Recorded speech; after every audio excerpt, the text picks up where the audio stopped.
St. John's with their 13th straight victory, 81-52 here at the Garden over Creighton. Dexter Henry, joined by Zach Brazil, not saying Zachary today, but he should be known to everybody.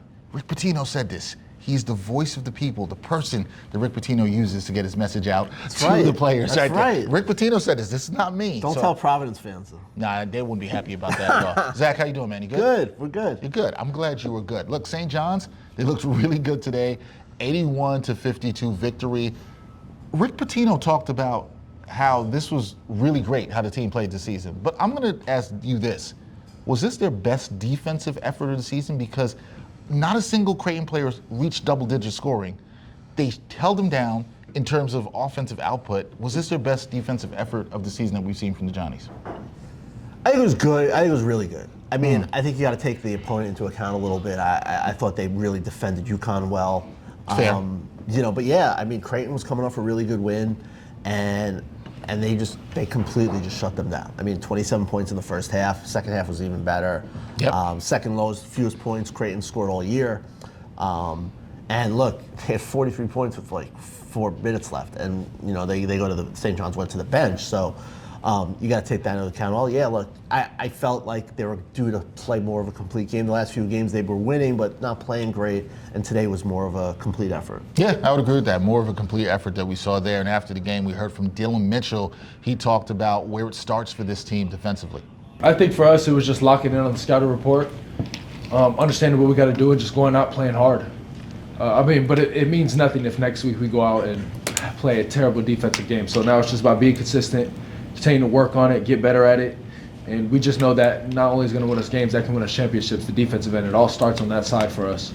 So it's just waking up, get back to work, and like I said, it won't mean anything if we don't come out with that same type of mindset, that same type of approach next week.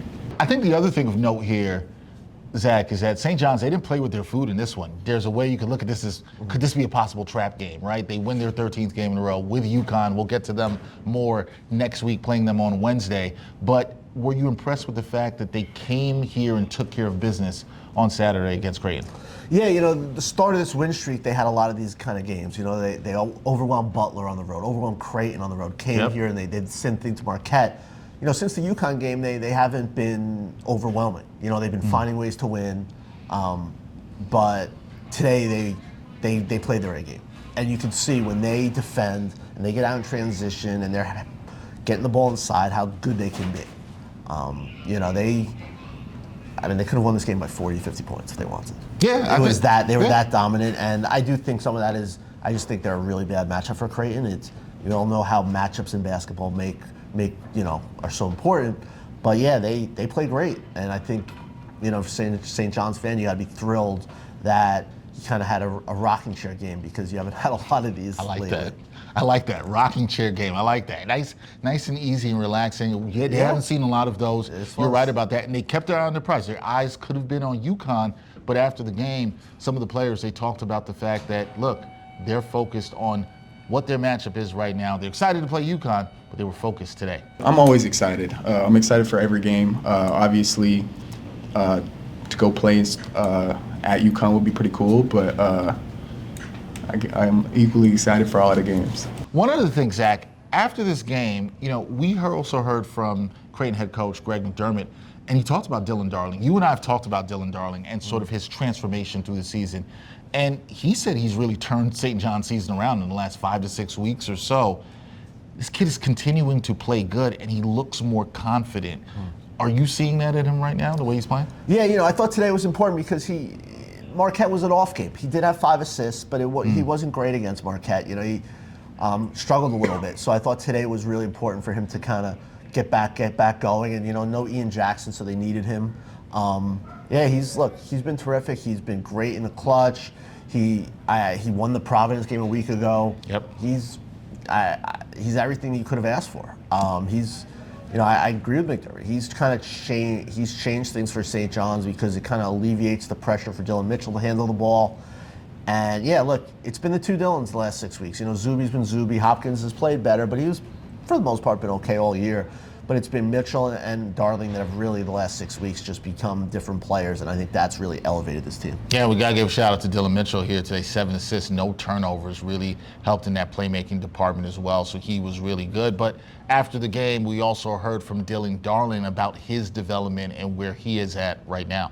Trying to stay aggressive. That's really just my mindset.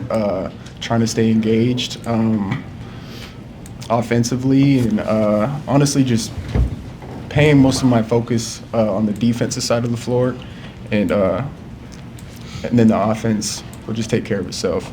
All right, Zach, here we go. Another showdown against UConn. You will be in Hartford on Wednesday night. This is a big one. We'll dive into this more in Eye of the Storm next week, but when you look at confidence, we like to look at confidence, and it's a big game. Rick Pitino says it's just the next game. They focus on all these games the same. I'm not sure I believe that 100%, but that's just me. I do think it's a big game. What do you think about St. John's' confidence heading into this game? Is it high? Is it at the right place? And are you expecting maybe not the kind of performance that we saw against Creighton, but a high-level performance just because of the way they're playing, having won 13 games in a row?